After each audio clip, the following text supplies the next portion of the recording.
సహజంగా మానవులు విజయాల కన్నా అపజయాలనే ఎక్కువగా గుర్తించుకుంటారు. అనుభవించిన సుఖాలను అక్కడే మర్చిపోయి కోరి తెచ్చుకున్న కష్టాలను కలకాలం నెవరు బాధపడుతూ ఆ గతంలోనే జీవిస్తూ విజయానికి దూరం అవుతారు.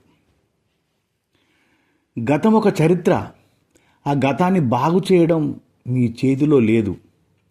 వర్తమానం మాత్రమే మీ చేతిలో ఉంది. ఎవరైతే వర్తమానాన్ని ఆనందంగా మలుచుకుంటారో వారి భవిష్యత్తు బంగారు బాటగా మారిపోతుంది. అసలు విజయం అంటే ఏంది మరి? విజయం అంటే వైఫల్యాలు లేకపోవడం కాదు. అడ్డంకులను అధిగమిస్తూ అపజయాలను అవకాశాలుగా కూర్చుకుంటూ అనుకున్నది సాధించడమే విజయం. ఆ విజయం మీరు సాధించాలనే ఈ బొట్ల రామస్వామి కోరిక.